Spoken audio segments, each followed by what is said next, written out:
Hello friends, మా ఛానల్కి తిరిగి స్వాగతం. ఈ వీడియోలో ఈపీఎస్ 95 పెన్షన్ హోల్డర్ల పెన్షన్ గురించి ఎన్ఎస్సీ జాతీయ అధ్యక్షుడు commander Ashok Rawat ji EPS 95 pension హోల్డర్లకు ఒక సందేశాన్ని జారీ చేశారు మరియు దీనిలో ఈపీఎస్ 95 పెన్షన్ హోల్డర్ల కనీస పెన్షన్ పెంపునకు సంబంధించి ఎన్ఎస్సీ ఏ చర్యలు తీసుకుందో మరియు దాని గురించి ఏమి జరుగుతుందో ఆయన వివరించారు. కాబట్టి కమాండర్ అశోక్ రావత్ జీ మాటలను ఇక్కడ విందాం. ఈ అంశానికి వెళ్లే ముందు మీరందరూ మా ఛానల్కు సభ్యత్వాన్ని పొంది మాకు మద్దతు ఇవ్వవలసిందిగా మేము అభ్యర్థిస్తున్నాము.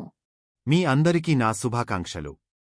ఈరోజు మీ ముందుకు వచ్చి మీకు సందేశం ఇవ్వడానికి ఈ వీడియోను తయారు చేయడం వెనుక నా ఉద్దేశ్యం ఇప్పటివరకు జరిగిన వాటిని ఏకీకృతం చేసి ఒక విధంగా అందరి ముందు ప్రదర్శించడమే. ఇది నా ఉద్దేశ్యం. ఇప్పటివరకు మా ఎన్ఎస్సీ ఆధ్వర్యంలో దేశవ్యాప్తంగా ఉన్న మా నాయకులు, వివిధ సంస్థలో పనిచేసిన కార్మికులు, అందరూ వ్యక్తులు కలిసి అన్ని రకాల ఉద్యమాలను నిర్వహించారు. ఎన్ఎస్సీ నిర్వహించని ఒక్క ఉద్యమం కూడా లేదు.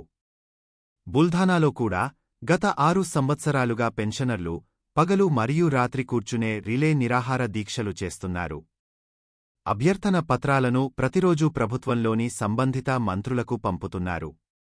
ఇప్పుడు మేము ప్రధానమంత్రికి విన్నవించేది ఏమిటంటే, బుల్దానాకు వచ్చిన మా పెన్షనర్ల నిరాహార దీక్షను ముగించి వారిని ఓదార్చండి మరియు ఇక్కడ ఒక పెద్ద సభ నిర్వహించి మా డిమాండ్లపై చర్య తీసుకొని మా యొక్క మద్దతును పొంది పెన్షనర్లకు సంతృప్తిని అందించాలని గౌరవనీయులైన ప్రధానమంత్రికి ఆహ్వానం పంపాము.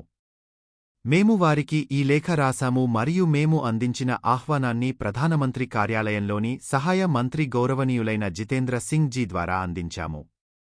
అదేవిధంగా దీనిని కార్మిక మంత్రి శ్రీ గౌరవనీయులైన మన్సుఖ్ మాండవీయ జీ ద్వారా అందించారు. ఇది మన గౌరవనీయ శ్రేయోభిలాషి హేమమాలిని జీ ద్వారా ఇవ్వబడింది.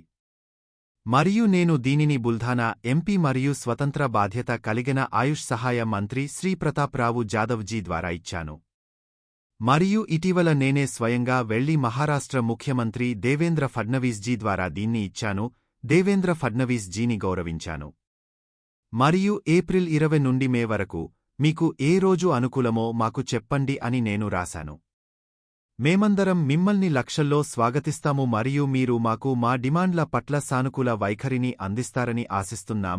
మాకు సరైన పరిష్కారాలను అందిస్తారని మరియు మా వృద్ధాప్యంలో మాకు సహాయకుడిగా ఉంటారని, మాకు మద్దతుగా నిలుస్తారని కోరుకుంటున్నాం. దీనికోసం పెన్షనర్లు ఈ అభ్యర్థనను ఇచ్చాము మరియు నేను చాలా నమ్మకంతో ఉన్నాను. ఎందుకంటే చూడండి, ఫిబ్రవరి 21న మంత్రి స్వయంగా మాకు ఫోన్ చేసి సమావేశం నిర్వహించమని మాకు చెప్పారు. మన కార్మిక మంత్రి అయిన గౌరవనీయులైన మన్సుఖ్ మాండవీయ జీ, మీరు బాగానే ఉన్నారుగా? నేను తొందరపడుతున్నానేమో, కానీ మీ పని చేస్తున్నామని మీ ఈపీఎస్ 95 పెన్షనర్లకు చెప్పండి. మీ కనీస పెన్షన్పై వీలైనంత త్వరగా మీకు మేలు చేసే సంతృప్తికరమైన నిర్ణయం తీసుకుంటాం. మీ యొక్క మన్నలు మాకు కావాలి అని అన్నారు.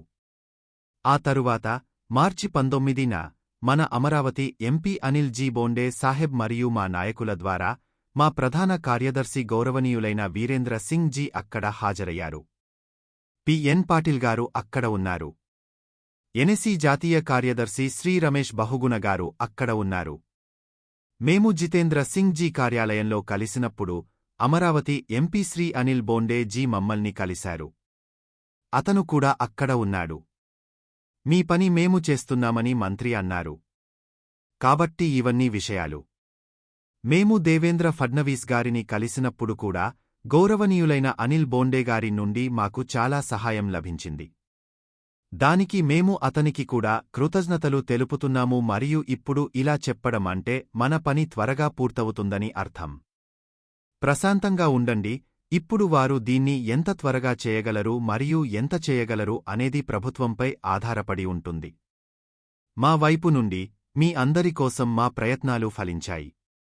ఇప్పుడు దేవుడు దానిని చేస్తాడు మరియు దీవెనలు కురిపిస్తాడు. ధన్యవాదాలు. ఈ విధంగా commander Ashok Rawat ji EPS 95 pension హోల్డర్ల పేరిట ఇక్కడ ఒక సందేశాన్ని జారీ చేశారు. ఈపీఎస్ 95 పెన్షన్ హోల్డర్లు దీనికోసం ఆసక్తిగా ఎదురుచూస్తున్నారు. ఎందుకంటే గత 15 నుండి 20 రోజులుగా ఈపీఎస్ 95 పెన్షన్కు సంబంధించి ఏమి జరుగుతుందో ఎన్ఎస్సీ జాతీయ పోరాట కమిటీ నుండి ఎటువంటి నవీకరణ లేదు. కాబట్టి ఇప్పుడు కమాండర్ అశోక్ రావత్ స్వయంగా ఇక్కడ ప్రత్యక్ష ప్రసారం చేసి ఈపీఎస్ 95 పెన్షన్ హోల్డర్ల పెన్షన్కు సంబంధించి ఎన్ఎస్సీ జాతీయ పోరాట కమిటీ తీసుకున్న చర్యల గురించి సమాచారం ఇచ్చారు. ఈరోజు వీడియోలో ఇచ్చిన సమాచారం మీకు నచ్చిందని నేను ఆశిస్తున్నాను. ఈ సమాచారం మీకు ఉపయోగకరంగా అనిపిస్తే మా ఛానల్ని లైక్ చేయడం, షేర్ చేయడం మరియు సబ్స్క్రైబ్ చేయడం మర్చిపోవద్దు.